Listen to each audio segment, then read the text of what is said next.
Tribuners, kalau kata Bang Roma Irama ya, darah muda adalah darahnya para remaja yang selalu merasa gagah, berpikir hanya sekali tanpa menghiraukan akibatnya. Maka ada mungkin satu kata atau mungkin satu akronim yang sering banget kalian dengar, yaitu YOLO ya, You Only Live Once. Dan juga ada satu perkataan yang sering banget kita dengar di kalangan anak remaja atau pemuda yang sedang mencari jati dirinya, yaitu yang berkata bahwa kalau misalnya nggak nakal tuh nggak afdol masa muda ya, Tribuners ya.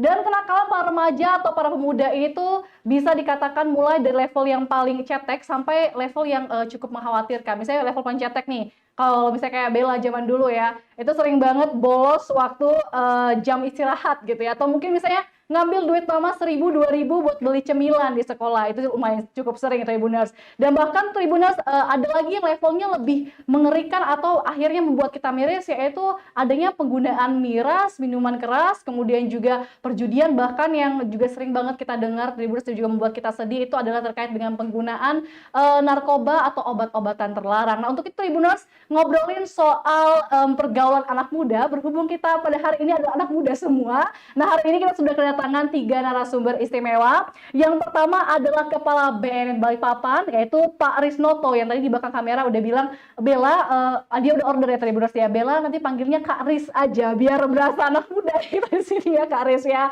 Dan kita juga sudah kedatangan adik-adik kita, teman sepantaran saya, teman seumuran saya Tribuners, yaitu yang pertama adalah berbakat putra Duta Anti Narkoba Kota Balikpapan 2022, Dwiva Anugrah atau yang biasa disapa dengan nama Dewa. Dan selanjutnya juga ada adik kita, yaitu Putri Eton Jesia, Duta Anti Narkoba Kota Balikpapan 2022, Novelis Hepri atau yang akrab disapa dengan nama Raya. Halo teman-teman semua.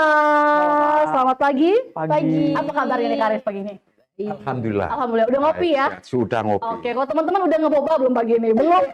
Pagi-pagi minumnya air putih, pagi-pagi minumnya manis gitu ya. Oke, langsung saja nih kita ngobrolin berkenaan dengan tema atau topik pembicaraan kita hari ini. Tadi udah bisa sampaikan mengenai penggunaan atau peredaran narkoba di kalangan anak muda. Kita langsung saja ya. Sebelum ke Raya juga Dewa, kita mau nanya dulu nih ke tetua kita yang dituakan di dalam scene ini, yaitu Kak Riz. Nah, kita mau nanya Kak Riz, kira-kira gimana sih sebenarnya fakta di lapangan mengenai penggunaan dan pengedaran narkoba di kalangan remaja Balikpapan, Kak Riz? Baik, terima kasih Mbak Bella ya. Mungkin untuk saya ini akan berbicara realita aja. Ya. Apa yang terjadi kondisi di Balikpapan ini. Untuk Balikpapan memang untuk sementara ini masih di urutan kedua setelah Samarinda seperti itu. Kemudian untuk di Kota Balikpapan sendiri, hasil pengungkapan jaringan peredaran narkoba di Kota Balikpapan dari jaringan itu ada 2 jaringan. Ada 2 jaringan. Yang pertama adalah jaringan ganja, yang kedua jaringan tembakau sintetis. Atau ada juga bilang katakan tembakau gorila seperti itu. Nah, dari kedua jaringan itu dia memang Kota Balikpapan memang mau ini dari hasil pendalaman. Hasil pendalaman semuanya tersangka itu bahwa Kota Balikpapan ini mau dijadikan pasar. Lalu dijadikan pasar, jadikan market, kaitannya masalah tembakau sintetis dan ganja. Nah, alasannya apa? Alasannya karena pasarnya di sini bagus seperti itu. Pasarnya bagus karena banyak kafe-kafe seperti itu. Kafe-kafe yang menjamur di mana-mana seperti itu. Itu tujuannya dari para tersangka seperti itu. Ini berbicara fiktif, berbicara realita kan seperti itu, nyata dan sebagainya itu. Jadi dari pengungkapan seperti itu kita mencoba untuk memutus mata rantai. Untuk memutus rantai artinya kita memutus mata rantai jaringan itu. Tujuannya kita adalah menyelamatkan generasi muda di kalangan anak-anak remaja seperti itu. Apalagi dengan ulang tahun HANI di tahun 2022 ini seperti bahwa dengan mengangkat tema kerja cepat, kerja hebat, berantas narkoba di Indonesia. Kira-kira seperti itu, Mbak Bella. Oke, tapi kalau misalnya kita buat presentasinya ya, antara anak muda dan mungkin orang-orang dewasa, itu peredaran atau penggunaan narkoba lebih banyak digunakan oleh siapa sebenarnya, Kak Riz? Sebenarnya kalau penggunaan narkoba itu lebih banyak kalau dilihat dari persentase ya kalangan anak muda. Walaupun ibaratnya memang narkoba ini sasarannya semua, ibaratnya semua kalangan. Supaya ini juga ibu-ibu juga sama seperti itu.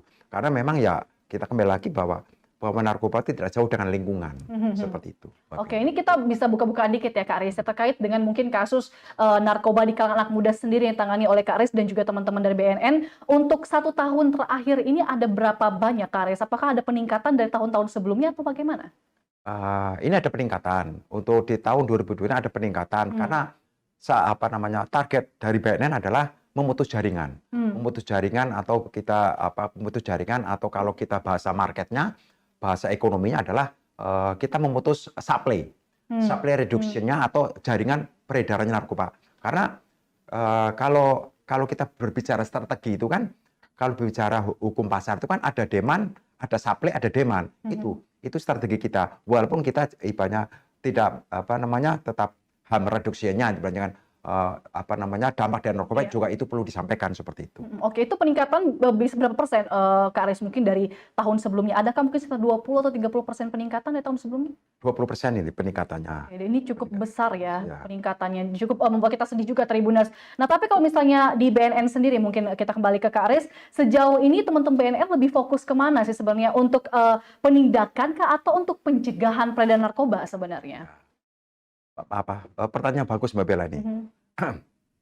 Jadi sering sudah sampaikan kepada masyarakat pada saat saya jadikan narasumber, penyuluhan dan itu saya sampaikan. Nah, kita berbicara strategi.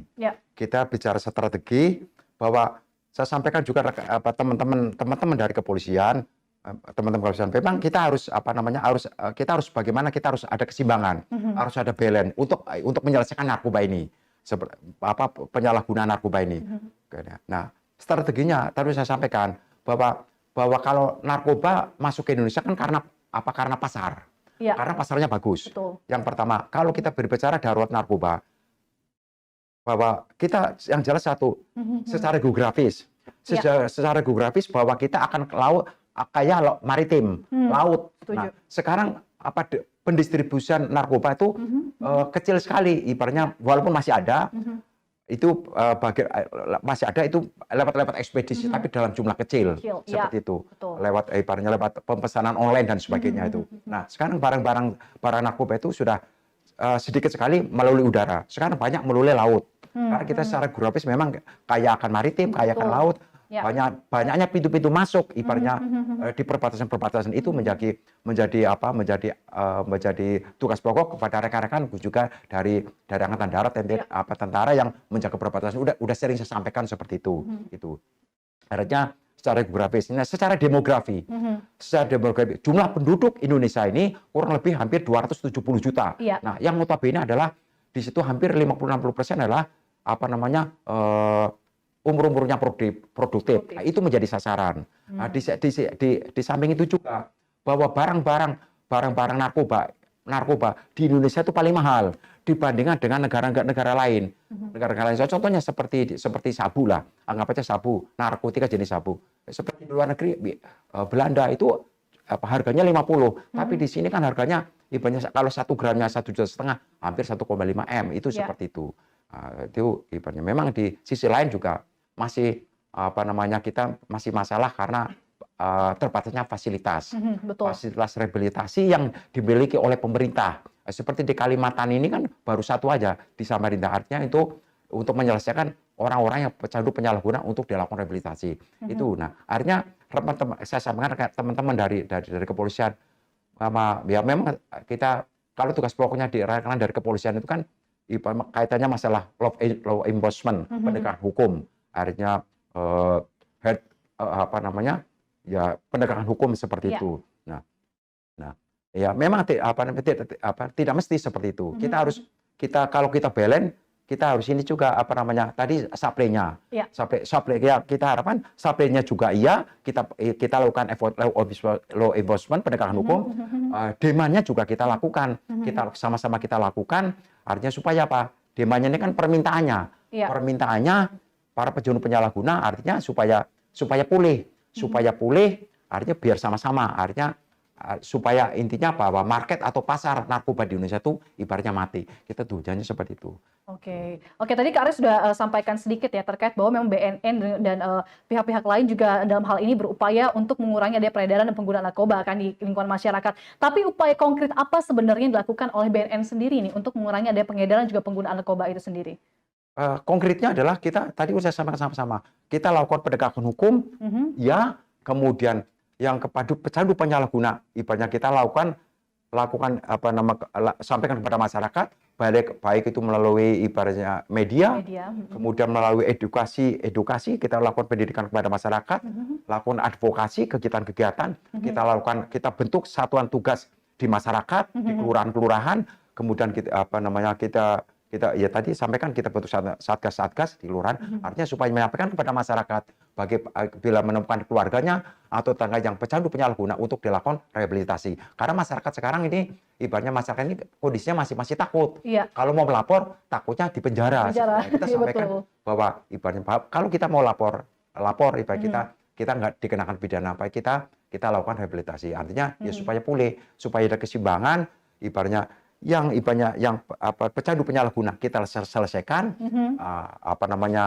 jaringan peredarannya ibaratnya kita tangkapin. Oke, tapi dari BNN sendiri ada nggak sih mungkin pendampingan kepada teman-teman yang setelah keluar dari rehabilitasi? Karena kan sering banget ya ada kasus kita dengar gitu, bahkan ada public figure juga gitu ya Kak Aris ya, di mana dia sudah sekali rehabilitasi keluar kembali menggunakan lagi, masuk rehabilitasi lagi keluar kembali menggunakan lagi. Nah dari BNN sendiri mungkin adakah pendampingan khusus nih kepada teman-teman yang setelah keluar dari rehabilitasi, dilihat dia berkehidupan seperti apa di masyarakat supaya untuk menjamin dia tidak kembali lagi menggunakan itu? Ada nggak Kak Aris seperti itu?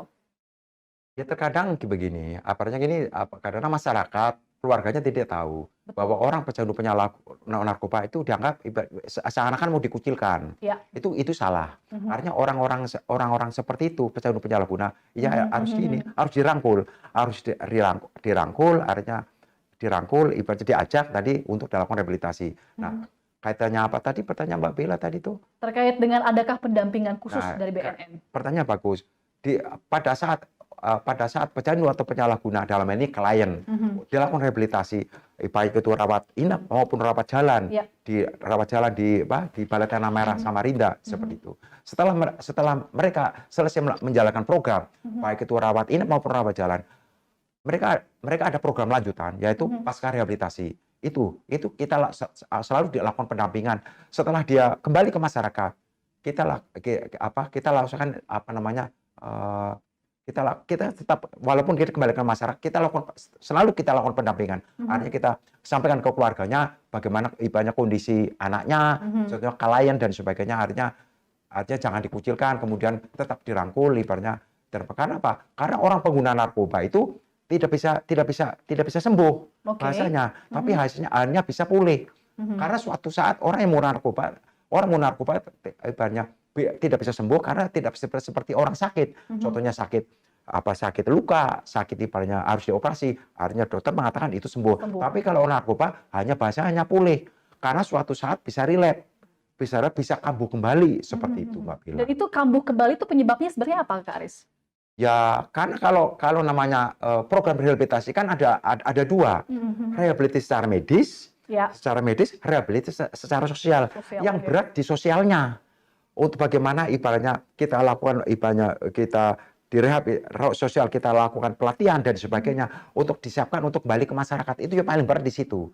Walaupun dia sudah direhab sebulan atau 2 bulan atau 3 bulan, kalau dia kembali ke lingkungannya ya, ibaratnya bisa kembali, bisa rileks, bisa kambuh menggunakan narkoba, dan itu malah tambah parah seperti itu Mbak Bella. Oke, makanya kan ada tagline yang kita bilang jangan pernah coba-coba itu ya Kak Aris ya, karena memang mungkin secara penyembuhan medisnya ada jangka waktunya, mungkin ya sebulan, 2 bulan, sampai setahun gitu, tapi untuk rehabilitasi sosialnya itu bisa makan waktu seumur hidup ya Kak Aris ya. Kan seperti Kak Aris sampaikan tadi, ada kemungkinan juga orang itu atau pengguna itu bisa kembali kambuh untuk menggunakan narkotika tersebut. Nah ini upaya yang dilakukan oleh teman-teman BNN, tadi ada pendampingan, edukasi, sosialisasi dan lain sebagainya. Nah tapi Kak Aris, kita balik lagi ya terkait dengan penggunaan atau peredaran narkoba di Kota Balikpapan.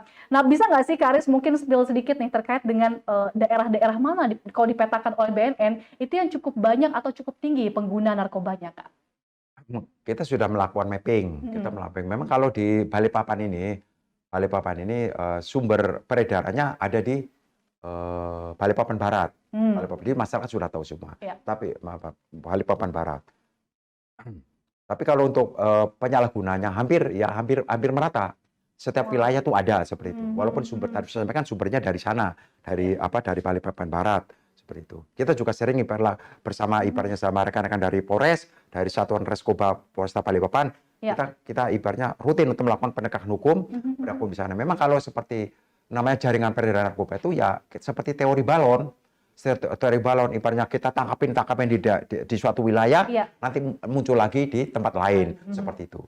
Seperti itu. Kemudian kalau masalah pecandu penyalahguna itu hampir merata seperti itu. Nah ini Tribuners beberapa waktu terakhir ini tentu kita tahu ya ada sebuah topik atau isu yang sedang hangat diperbincangkan yang terkait dengan IKN ya Kak Aris ya. Nah gimana kira-kira kesiapan dari teman-teman BNN sendiri untuk menyambut adanya pemindahan dan pembangunan IKN? Karena tentunya kita pasti bakal banyak menerima orang-orang dari luar masuk ke Balikpapan sendiri atau Kalimantan Timur dalam hal ini. Nah kira-kira persiapan dari BNN untuk menyambut ini gimana kira-kira Kak Aris?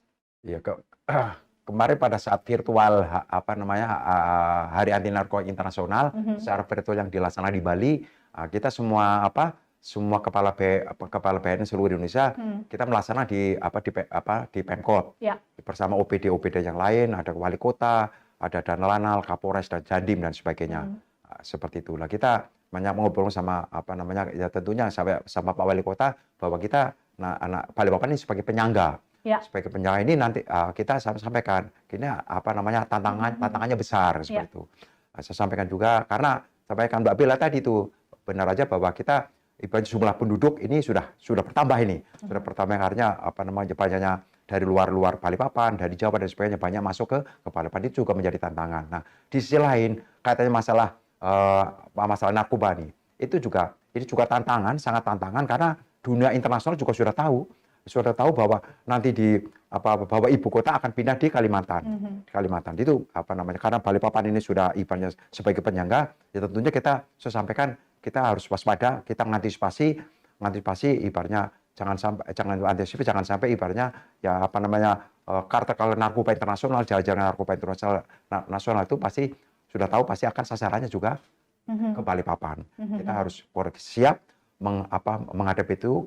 Kita mengajak masyarakat untuk daya tangkal masyarakat terhadap siap untuk ibaratnya memberikan informasi kepada aparat penegak hukum baik itu BNN maupun Polres katanya masalah informasi kepada masyarakat katanya masalah jaringan narkoba seperti itu. Ya betul. Berarti dalam hal ini bukan hanya sebagai PR besar bagi BNN atau pemerintah daerah sendiri saja ya, tapi juga mungkin bagi masyarakat dan teman-teman semua atau mungkin duta anti narkoba juga kita memiliki PR besar bersama-sama ya Kak Aris ya, supaya ketika IKN pindah di sini dan juga akhirnya pembangunan terjadi dan banyak orang yang datang, kita sudah siap gitu untuk menangkal adanya peredaran juga penggunaan narkotika. Nah tapi ada satu lagi ini juga dalam hal ini tentunya membuat sosialisasi seperti ini membuat kita lebih aware ya terkait dengan permasalahan narkotika dan obat-obatan terlarang. Nah baru-baru ini ya Tribuners juga Kak Aris mungkin Kak Aris yang udah dengar gitu kali ya di media sosial saat ini sedang ramai diperbincangkan terkait dengan legalitas ganja medis. Nah itu kira-kira dari BNN sendiri bagaimanakah seharusnya ya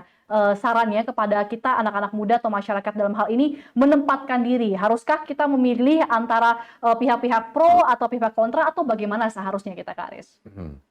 Terima kasih Mbak Bella. Memang pada saat saya kan sering diminta untuk jadi penyuluh, jadi sumber di tengah-tengah masyarakat seperti itu. Ya kalau di kalangan anak-anak muda karena ibaratnya audiennya kan bukan hanya kalangan ibaratnya orang tua semua, jadi ada beberapa anak muda. Sering juga ada pertanyaan seperti itu. Akhirnya karena di Indonesia ini kan ada lembaga atau LSM Lingkar Ganja Nusantara kan seperti itu. Ada pertanyaannya adalah apa yang Mbak Bella tanyakan, kenapa nggak ganja itu dilegalkan aja? Itu menjadi tantangan bagi BNN. Tantangan bagi BNN karena di Asia ini baru Thailand yang melegalkan ganja itu menjadi tantangan. Dan saya jawaban saya adalah selama Undang-Undang Narkotika 35 tahun 2009 ganja masuk golongan 1 dan itu masih dilarang, tetap kita lakukan penegakan hukum. Kita lakukan, saya sampaikan seperti itu. apa namanya ya, ya itu tantangan. Itu tantangan bagi PNN dan rekan-rekan dari kepolisian seperti itu. Oke, bahkan sampai hari ini pun juga terkait dengan penggunaan ganja medis ini masih dikaji seperti itu ya, baik itu oleh pihak medis dan lain sebagainya. Dan mungkin seperti yang disampaikan oleh Kak Aris tadi ya, Tribuners, untuk saat ini Indonesia masih ganja itu masih ilegal seperti itu ya. Dan memang lebih baik kita sebagai anak muda atau masyarakat dalam hal ini pandai-pandai menempatkan diri seperti itu ya. Apalagi di tengah berita-berita seperti ini kan Kak Aris, banyak sekali kemudian penyebaran berita hoax terkait dengan isu ini, ya itu juga harus berhati-hati gitu ya. Oke, dan mungkin pertanyaan selanjutnya nih berkenaan dengan obrolan panjang kita soal tadi pengedaran dan juga penggunaan obat-obatan terlarang di Kota Balikpapan sendiri. Kira-kira ke depannya nih di BNN sendiri ya Kak Aris ya, apa saja sih harapannya mungkin terkait dengan penggunaan dan juga peredaran narkoba yang ada di Kota Balikpapan? Harapan ke depannya. Harapan ke depan adalah ya saya tentunya kita mengajak kepada masyarakat untuk untuk aktif, Ya. untuk aktif memberikan informasi, baik itu cuma informasi masalah ya peredaran di Kota Balikpapan, juga memberikan informasi untuk membantu ibaratnya menolong menyelamatkan ibaratnya saudara kita yang sudah terkena sebagai pecandu penyalahguna seperti itu. Artinya untuk dilakukan rehabilitasi, ya memberikan informasi bila mana ada peredaran, berikan informasi untuk kita lakukan penegakan hukum seperti itu. Oke, berarti kalau sejauh ini BNN masih sibuk bekerja itu ya, itu artinya indikasi yang tidak baik ya, karena berarti peredaran narkoba masih banyak gitu di lapangan. Tapi kalau BNN sudah mulai ringan nih kerjanya, artinya memang sudah masyarakat sudah mulai aware, sudah mulai berkurang gitu ya untuk peredaran narkoba sendiri. Gimana Kak Aris, setuju? Setuju. Ya, setuju. Berarti kita dalam hal ini Tribuners harus meningkatkan pekerjaan Kak Aris dan juga teman-teman di BNN gitu ya. Artinya kalau misalnya pekerjaan BNN ringan kan artinya Kak Aris peredaran narkoba penggunaan sudah tidak ada lagi gitu kan di Balikpapan. Setuju Kak Aris? Setuju. Terima kasih sudah nonton. Jangan lupa like, subscribe, dan share ya.